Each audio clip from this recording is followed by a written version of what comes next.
വിഷ്ണുവേട്ടാ, ഞാൻ അറിഞ്ഞുകൊണ്ടല്ലാന്ന് വിഷ്ണുവേട്ടാ അറിയില്ല. വിഷ്ണു എന്നെ ആരും മനസ്സിലാക്കിയില്ലെങ്കിൽ എനിക്ക് കുഴപ്പമില്ല. പക്ഷെ എൻ്റെ വിഷ്ണുവേട്ടൻ എന്നെ മനസ്സിലാക്കുന്നില്ലല്ലോ എന്ന് കാണുമ്പോഴാണ് വിഷ്ണുവേട്ടനാ. വിഷ്ണുവേട്ടാ, വിഷ്ണുവേട്ടൻ ഞാൻ പറയുന്നൊന്ന് കേക്ക്. അമ്മ മരിച്ചവളെന്ന് പറഞ്ഞ് ഞാൻ എന്ത് ചെയ്യാനാ വിഷ്ണുവേട്ടാ?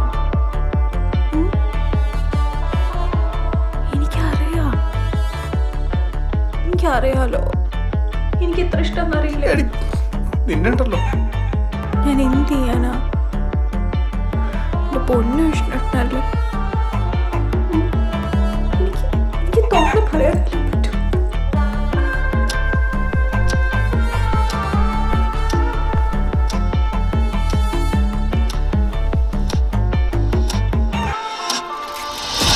ചിലപ്പോ ചേച്ചിയെക്കുറിച്ച് ഞാൻ അവളോട് സംസാരിക്കട്ടെ.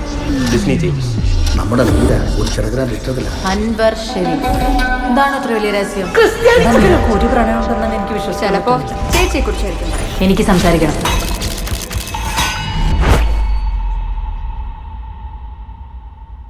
മഹേഷേട്ടാ, ഞാൻ പറയുന്നൊന്ന് കേക്ക്. മഹേഷേട്ടനില്ലാതെ ഞാൻ എങ്ങനെ ജീവിക്കാം? മഹേഷോ? എനിക്കിനി എൻ്റെ ലൈഫിൽ വേറൊരാളെ സ്നേഹിക്കാൻ പറ്റും തോന്നുന്നുണ്ട്. എൻ്റെ ഏട്ടനെ പോലെ മഹേഷേട്ടൻ എൻ്റെ ജീവനാ. മറക്കണം, എല്ലാം മറക്കണം. നമ്മളുടെ ഫോട്ടോസൊക്കെ ഡിലീറ്റ് ചെയ്യണം. വാൾപേപ്പർ എല്ലാം. എൻ്റെ തലയിൽ തൊട്ട് സത്യം ചെയ്യും. കൈയെടുത്ത് തലയിൽ വെക്കുക. വെച്ചോ? തൊട്ടോ? സത്യം.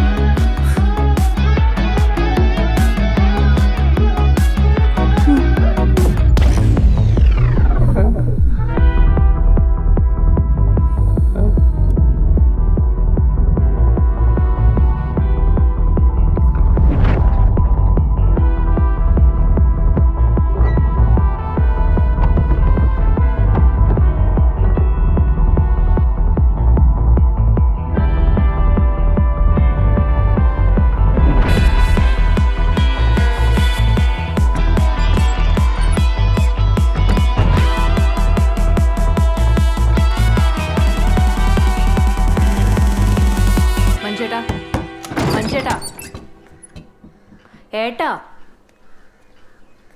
മഞ്ചേട്ടൻ എണീറ്റേ. ഏട്ടാ, സമയം എണീക്ക്.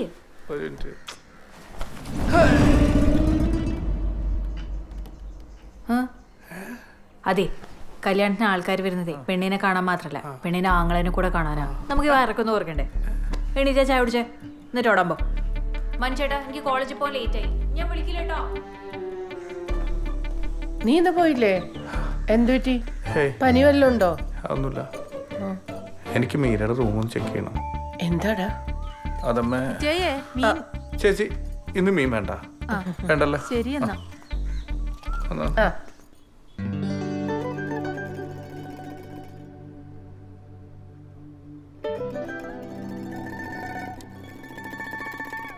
ജാതകോ?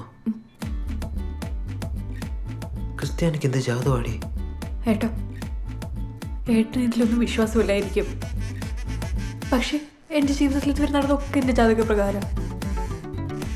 നമ്മുടെ കല്യാണം കഴിഞ്ഞാൽ 6 മാസത്തിനുള്ളിൽ എൻ്റെ ഡിസ്നേറ്റ് മരിച്ചു പോകുന്നതാണ് നമ്മുടെ ജാതകത്തിലുള്ള. ഇല്ല, ഞാൻ മരിക്കില്ല.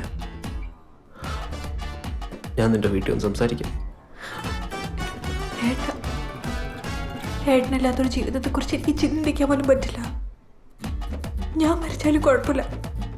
പക്ഷെ എൻ്റെ ഡിസ്നേറ്റിന് എന്തെങ്കിലും സംഭവിച്ചാൽ എനിക്ക് സഹിക്കാൻ പറ്റും തോന്നുന്നുണ്ട്.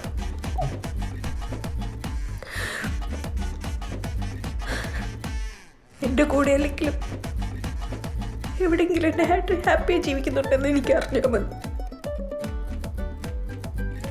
എപ്പോഴും സന്തോഷത്തോടെ എനിക്കിപ്പോൾ ഒരൊറ്റ വാക്ക് തരാൻ പറ്റും. ഇനിയൊരു ജന്മം ഉണ്ടെങ്കിൽ ഡിസ്റ്റേറ്റിന് മാത്രമായിരിക്കും.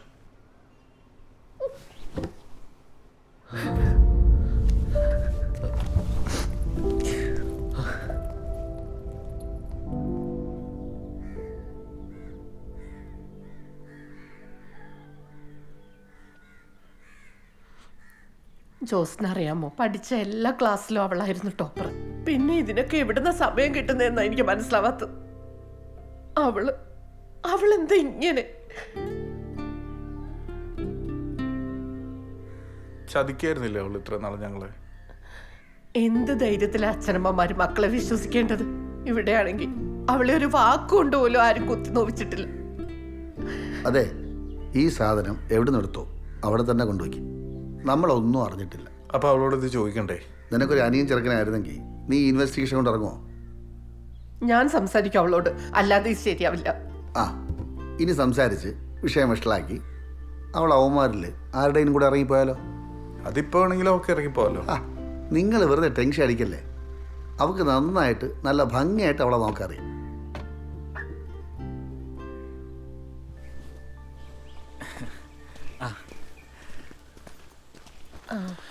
അയ്യോ, ഞങ്ങൾ ഇൻസ്പെക്ഷനൊന്നും വന്നല്ല കേട്ടോ.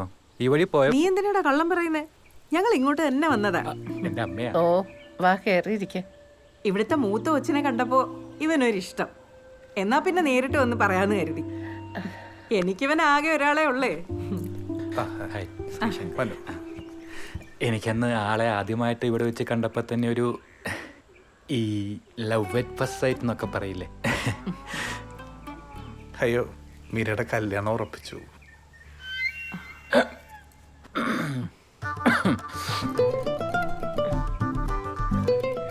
ആദ്യമായിട്ടാ ഇവനൊരു പെങ്കൊച്ചിന്റെ കാര്യം എന്നോട് പറഞ്ഞ്.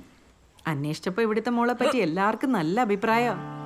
അതാ ഞാൻ തന്നെ നേരിട്ട് വന്നേ. ഇങ്ങനെ ഒരു ആലോചന വന്നില്ലായിരുന്നെങ്കിൽ. ഓ, അത് സാരമില്ല. ഇത്രയും നല്ല മോളെ കെട്ടാനുള്ള പുണ്യൊന്നും ഇവൻ ചെയ്ത് കാണില്ല. ഇങ്ങനെ വിളിക്കുന്നോണ്ടൊന്നും തോന്നരുത്. രണ്ടുപേരും കല്യാണത്തിന് വരണം. എന്തായാലും ഞങ്ങൾ വരും. ഇവിടെ വരെ വന്നിട്ട് മോളെ ഒന്ന് നേരിട്ട് കാണാൻ പോലും പറ്റിയില്ലല്ലോ.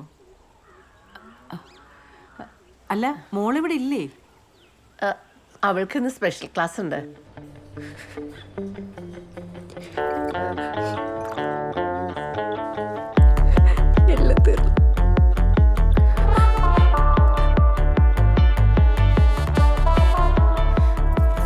വിഷ്ണുവേട്ടാ, നമ്മുടെ റിലേഷൻഷിപ്പ് വീട്ടിലേട്ടൻ അറിഞ്ഞു വിഷ്ണുവേട്ടാ? എടാ, വീട്ടിൽ സമ്മതിക്കാത്ത ഞാൻ എന്ത് ചെയ്യാനാ? എന്നെ കൊണ്ട് പറ്റുന്ന രീതിയിലൊക്കെ ഞാൻ ശ്രമിച്ചു നോക്കി. മനുവേട്ടൻ അങ്ങേർക്ക് ദേഷ്യം വന്നാൽ മുന്നും പിന്നും നോക്കാത്ത ഒരാളാ. വിഷ്ണുവേട്ടൻ കണ്ട കൈയും കാലം തല്ലിയൊടിക്കുന്ന എന്നോട് പറഞ്ഞേക്കുന്നത്.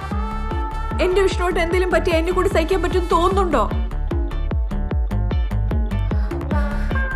വേറൊരു മതത്തിലുള്ള ഒരാള് കല്യാണം കഴിക്കാൻ അവർ സമ്മതിക്കില്ല. അവർ ഭയങ്കര കൺസർവേറ്റീവാ. വിഷ്ണുവേട്ടൻ എന്നെക്കാൾ നല്ല പെണ്ണിനെ കിട്ടും. അത് കിട്ടുമായിരിക്കും. പക്ഷെ മീരയ്ക്ക് എന്നേക്കാൾ നല്ല ചെക്കനെ കിട്ടൂ? ഒരിക്കലുമില്ല. ഇപ്പൊ എനിക്ക് നിനക്ക് ഒരു വാക്ക് മാത്രമേ തരാൻ കഴിയൂ.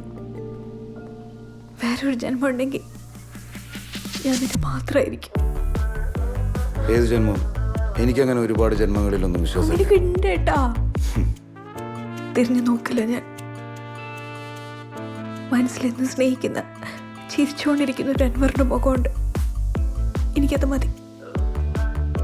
ഇനി അങ്ങോട്ട് എന്നെ സ്വന്തം പെങ്ങളെ പോലെ കാണണം.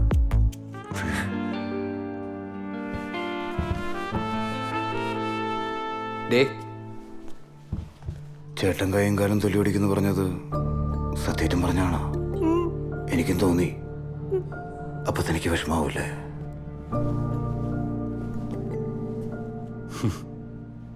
നിന്റെ കല്യാണം ഉറപ്പിച്ചല്ലേ? ഞാൻ അറിഞ്ഞു. പ്രേമിച്ചിടന്ന ഇത്രയും കാലം നിനക്ക് എൻ്റെ ജാതിയും അതൊരു പ്രശ്നമല്ലായിരുന്നു. വലിയ കൊമ്പത്തോടെ തന്നെ കെട്ടുറപ്പിച്ച് കഴിഞ്ഞപ്പോൾ അവളെ കോപ്പിലൊരു ഡയലോഗ്, ഇനിയൊരു ജന്മം ഉണ്ടെങ്കിൽ സ്വന്തമായിരിക്കും പോലും. അങ്ങനെയാണെങ്കിൽ നമുക്ക് അടുത്ത ജന്മത്തിൽ ഒന്നിക്കാം അല്ലേ മീര? നീ കെട്ടി സുഖമായി ജീവിക്കുന്ന എനിക്കൊന്ന് കാണണം.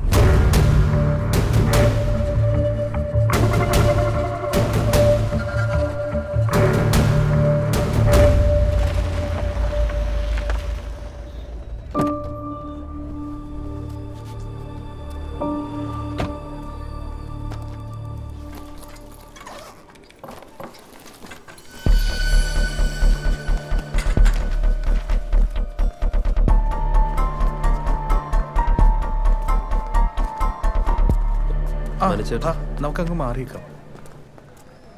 ചേട്ടൻ എന്നെ ഓർമ്മയില്ലേ? ഏ? നമ്മളൊന്ന് കാറി വെച്ച് പരിചയപ്പെട്ടു. ആ ഞാൻ വന്ന കാര്യം ചേട്ടൻ്റെ സിസ്റ്ററിൻ്റെ മാരേജ് ഉറപ്പിച്ചല്ലേ? ആ അതുമായിട്ട് ബന്ധപ്പെട്ടൊരു കാര്യം പറയാനാണ് ഞാൻ വന്നത്. തിരക്കിലല്ലോ അല്ലേ? അല്ല, ആളുടെ വെഡ്ഡിങ് വീഡിയോഗ്രാഫി എനിക്ക് തരണം. Disco Disney. Disney wedding videography ഞാൻ വേറൊരാൾക്ക് കൊടുത്തു. ഓ, കൊടുത്തല്ലേ? സാരമില്ല, അതില്ലേലും കല്യാണത്തിന് ഞാൻ വരാം. വരും, വരണമല്ലോ. പടാ.